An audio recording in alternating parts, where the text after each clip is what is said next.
A paz do Senhor, meus amados e queridos irmãos. Aqui quem vos fala é o pastor Heber Ramos, aqui da Igreja Sede. E eu estou aqui para concluir o capítulo de número 24 do livro de 2 Samuel. E como o capítulo 24 é o último capítulo, estamos então hoje concluindo todo o livro de 2 Samuel.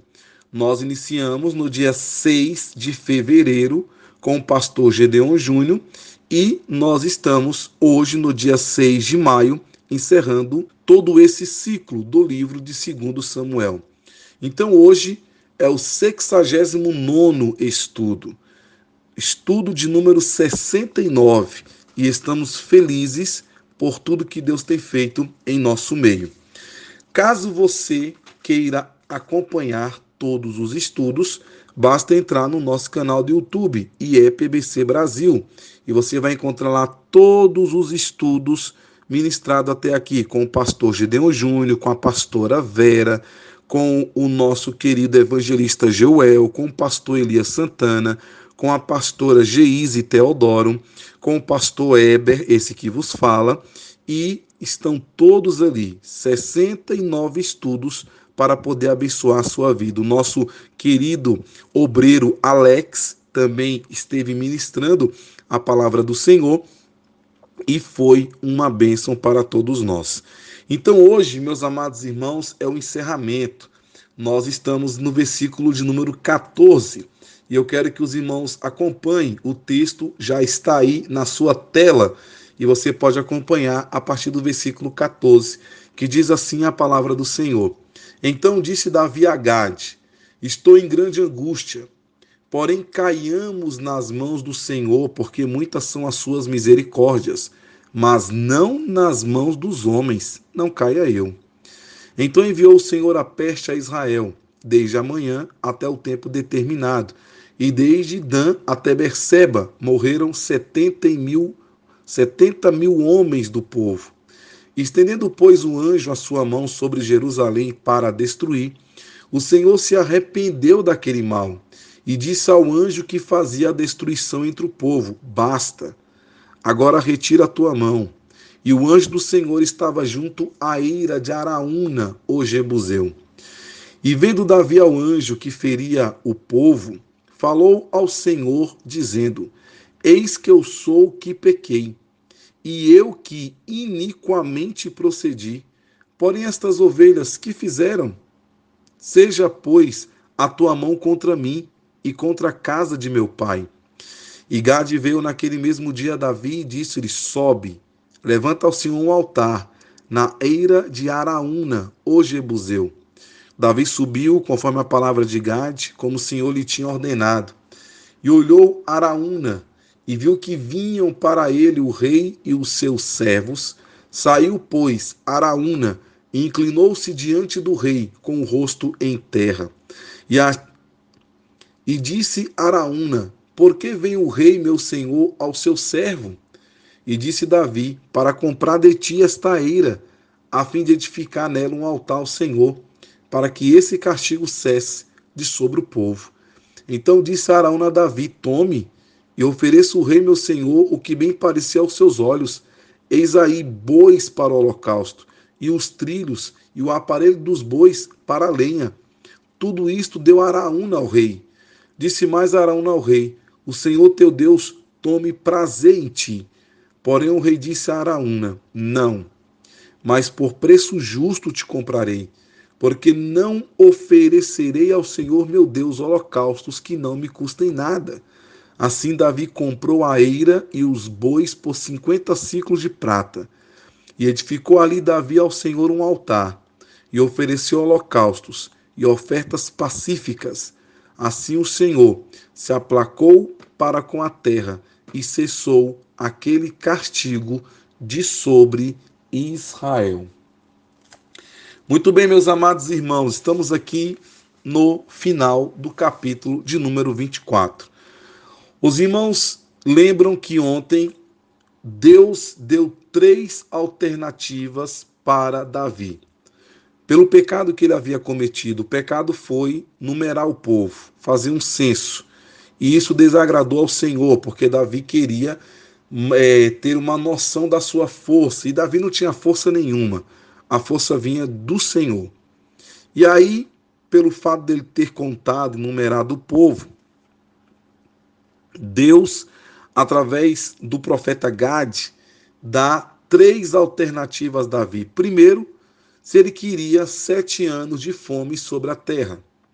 Segundo, se ele queria 3 meses de perseguição dos seus inimigos. E a terceira e última, que se ele queria 3 dias de peste sobre a terra. E aí, no versículo 14, nós vemos que Davi escolhe a terceira alternativa. E ele fala, eu estou angustiado. Ele disse para o profeta Gade, eu estou muito angustiado. Eu estou muito perturbado. Então, vamos fazer o seguinte, eu prefiro cair na mão de Deus. Então, a primeira está descartada, 7 anos de fome sobre a terra, até porque Davi, ele entendia que quem deveria ser punido era ele próprio e não o povo. Então seria muito difícil ele escolher a primeira, porque o povo ficaria aí 7 anos de fome terrível. Então muitas mortes aconteceria aqui na primeira alternativa. A segunda, ele deixa no versículo 14 bem claro, não, eu prefiro cair na mão do Senhor do que nas mãos dos homens. Eu prefiro cair na mão de Deus, porque pelo menos de Deus nós temos misericórdia. Na mão dos homens, não. Os homens vão vir sem misericórdia. Então eu aceito, eu prefiro a última alternativa, que é 3 dias de praga sobre a terra. E aí no versículo 5 diz, então enviou o Senhor a peste a Israel, desde a manhã até o tempo determinado, desde Dan até Berseba. E aí, nessa brincadeira aí, irmãos, morreram 70 mil homens. 70 mil homens morreram diante desse fato, dessa escolha de Davi. Então, mais uma vez aqui, Davi revela o seu coração. Ele sabia que as misericórdias podiam vir da parte do Senhor, mas não na mão de homem, principalmente dos seus inimigos. E aqui, o que acontece? Ele aceita, mais uma vez, a misericórdia do Senhor. A graça de Deus esteve sobre a vida de Davi. E aí a Bíblia diz, irmãos, que o anjo então estende a sua mão sobre Jerusalém para destruí-la, e o Senhor então se arrepende do mal, ou seja, o Senhor muda de ideia e diz ao anjo que destruiu o povo, basta, retém agora a tua mão. E o anjo do Senhor estava junto à eira de Araúna, o Jebuseu. Então, irmãos, quando o anjo, aquele anjo que Deus enviara para trazer a praga, estendeu a mão sobre Jerusalém para destruí-la, Davi acertou. E aí Davi acertou. E Davi, então, ele conseguiu ter a misericórdia do Senhor. O meu comentário aqui da minha Bíblia de aplicação pessoal diz o seguinte: quando Davi se conscientizou de seu pecado, assumiu total responsabilidade, admitiu que estava errado e pediu a Deus que o perdoasse. O pecado, ele tem um efeito dominó. Uma vez que um pecado é cometido, uma série de consequências vem a seguir. Deus perdoará nossos pecados se lhe pedirmos, mas as consequências destes pecados já estarão em andamento. Davi pediu misericórdia e Deus respondeu, detendo o anjo antes que sua missão de morte fosse completada. As consequências do pecado de Davi, no entanto, já haviam causado um terrível dano. Deus sempre perdoará os nossos pecados e frequentemente intervirá para tornar as amargas consequências menos severas, mas as cicatrizes permanecerão. Pensar nas possíveis consequências antes de agirmos pode nos deter e, desse modo, nos poupar de muitas dores e sofrimentos. Então, irmãos, não pensemos nós que ao cometermos pecados, nós não vamos colher as consequências. Nós vamos pecar, mas as consequências vão vir. Deus vai perdoar, mas as consequências estarão conosco.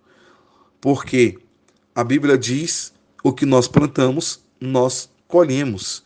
Então, irmãos, Davi, ele colheu as consequências do pecado. Por isso, 70 mil homens morreram. Ele colheu a consequência do pecado lá com Betseba, com Urias. Os irmãos lembram? Ali do capítulo 11, capítulo 12, aí vem no 13, vem no 14, vem no 15. Toda aquela história. Ele cai em adultério com Betseba, mas qual foi a consequência? Estupro de Tamar, a morte de Absalão, a morte de Aminon. As consequências ocorreram devido ao pecado. Então, quando uma pessoa peca, ele é perdoado, mas as consequências acontecem. Ele colhe o fruto daquele pecado, daquela desobediência. E isso aconteceu com Davi. Agora, irmãos, por que 70 mil pessoas inocentes morreram por causa do pecado de Davi? E aí o comentário aqui diz: nossa sociedade coloca grande ênfase no indivíduo. Antigamente, porém, os líderes familiares, os líderes tribais e os reis representavam o povo que lideravam. Esperavam compartilhar de seu sucesso, como também de seus fracassos e castigos. E Davi merecia o castigo por seu pecado, mas sua morte poderia ter resultado em um caos político e uma invasão pelos exércitos inimigos. Então, irmãos, por conta disso, para evitar um estrago maior, deixando centenas de milhares mortos, Deus graciosamente poupou a vida de Davi. Ele também interrompeu a praga, de forma que a maioria das pessoas em Jerusalém foi poupada. Deus nos fez de uma tal maneira que devemos trabalhar juntos, de modo interdependente. Quer pensemos que isso seja justo, quer não. O grupo normalmente sofre por causa dos pecados de seus líderes. Semelhantemente, nossas ações sempre afetam outras pessoas, queiramos ou não. Não podemos conhecer o pensamento de Deus completamente nesse severo julgamento. Não sabemos onde os profetas, os líderes tribais ou os outros conselheiros estavam durante este incidente, e se escolheram ou não acompanhar o rei. Sabemos com certeza que confiar somente no poder militar é idolatria. Permitir que alguém ou algo tome o lugar de Deus é pecado, e tal atitude causa consequências desastrosas. O que nós podemos aprender aqui é que as misericórdias do Senhor são as causas de não sermos consumidos. É o que diz a palavra do Senhor em Lamentações. As misericórdias do Senhor são as causas de não sermos consumidos. E Davi então alcançou a misericórdia. Ele foi certeiro na sua escolha. 3 alternativas, ele escolhe a última e aí então ele foi certeiro. E aí o que acontece? Ele fala aqui no versículo 17: Senhor, eu que pequei. E ele fala: porém, estas ovelhas que fizeram, seja, pois, a tua mão contra mim e contra a casa de meu pai. Mas aí Deus resolve ter misericórdia, e aí o Senhor muda de ideia, alcança a misericórdia, e aí no versículo 18 diz: e Gade veio naquele mesmo dia e disse a Davi: sobe, levanta ao Senhor um altar na eira de Araúna, o Jebuseu. Só que quando chegou ali, na eira de Araúna, o que acontece? Davi queria colocar ali o seu altar, edificar ali uma oferta pacífica, oferecer um holocausto ali, conforme determinação aqui do profeta Gade. E quando chega ali, Araúna, servo de Davi, fala o seguinte: não precisa pagar nada. Não precisa pagar nada. Você quer comprar para edificar um altar ao Senhor, para que esse castigo cesse? Não precisa pagar nada. Eu vou te oferecer a ti, meu Senhor. e faz o que bem parecer aos seus olhos. E eu vou te falar, tá aí os bois para o holocausto, os trilhos, e ainda tá ali ó, o aparelho dos bois para a lenha. Então não precisa se preocupar com nada. Tome prazer em ti. Só que no versículo 24, Davi não aceita. E Davi fala, não, de forma alguma. Por preço justo eu vou te comprar, porque não oferecerei ao Senhor meu Deus holocausto, que não me custem nada. Assim Davi comprou a eira e os bois por 50 ciclos de prata. E edificou ali Davi ao Senhor um altar, e ofereceu holocaustos e ofertas pacíficas. Assim o Senhor se aplacou para com a terra e cessou aquele castigo sobre Israel. E Davi, então, irmãos, oferece uma oferta pacífica, ou seja, uma oferta de paz, uma oferta de comunhão, uma oferta pacífica.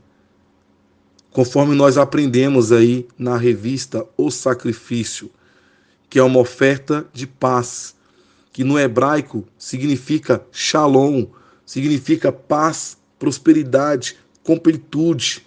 Então foi isso que Davi fez.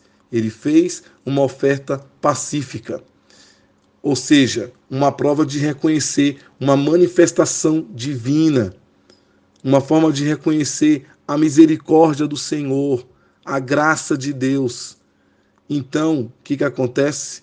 Ele oferece a Deus esta oferta. E aqui, no meu comentário, diz assim: quando Davi quis comprar a terra de Araúna, para construir um altar, Araúna a ofereceu generosamente como um presente. Davi, porém, recusou, dizendo: não tomarei o que é teu para o Senhor, para que não ofereça holocausto sem custo. Davi quis oferecer uma oferta, um sacrifício a Deus. Uma oferta deve custar ao doador algo de si, de seu tempo ou de seus recursos financeiros. Dar de modo sacrificial exige mais do que um pequeno esforço ou um presente insignificante. Deus quer que demos voluntariamente, porém quer que tal gesto tenha algum significado. Dar a Deus o que não nos custou nada não demonstra comprometimento. Então, irmãos, eu vou dar alguma coisa para Deus que não me custe nada? De forma alguma. Nós não podemos dar nada ao Senhor que não nos custe nada. Então, fazer a obra do Senhor requer tempo, requer dedicação, requer empenho. Precisamos fazer a obra do Senhor não de forma relaxada. Maldito o homem que faz a obra do Senhor relaxadamente. E para fazer com qualidade, requer de nós tempo, dedicação, empenho. E aí sim, vamos oferecer alguma coisa para o Senhor. Por isso que o louvor tem que ser bem feito para oferecer ao Senhor. Tem que haver dedicação para oferecer ao Senhor um culto a Deus. Sem querer criticar, viu, irmãos? Sem querer criticar. Mas a gente vê muito isso. Irmãos, não tive tempo de ensaiar, mas é para o Senhor. Eu não tive tempo de fazer isso, mas aqui eu estou fazendo é para o Senhor. Aí é que não tinha que fazer mesmo. Não estou criticando, eu estou só falando que isso é uma forma de mostrar que não houve um empenho, talvez devido ao tempo, então talvez devido a uma dificuldade. Então seria melhor que não fizesse, porque não vamos dar ao Senhor alguma coisa que não nos custou nada, E temos que dar ao Senhor o melhor. E Davi disse isso de forma alguma: eu não oferecerei ao Senhor meu Deus holocaustos que não me custem nada. E Davi foi lá, comprou por 50 ciclos de prata e edificou ali Davi ao Senhor um altar e ofereceu holocausto, ofertas pacíficas, que é uma oferta de paz. E assim o Senhor se aplacou para com a terra e cessou aquele castigo de sobre Israel. E aí Davi então oferece uma oferta pacífica. As ofertas de paz, elas envolviam uma refeição da qual participavam os sacerdotes e o adorador. e podiam ser oferecidas para expressar gratidão. Nesse caso, gratidão porque a praga que destruiu Israel, embora severa, não chegou a destruir Jerusalém. E por conta disso, ele agradece a Deus por isso. E ele faz essa oferta pacífica. Então, meus amados irmãos, terminamos aqui o livro de 2 Samuel. Que Deus possa abençoar a sua vida. Eu aprendi muito, mas muito mesmo com esses estudos. E que o nome do Senhor seja glorificado na sua vida. Amém? Um forte abraço, fique com Deus e a paz do Senhor Jesus. Amém.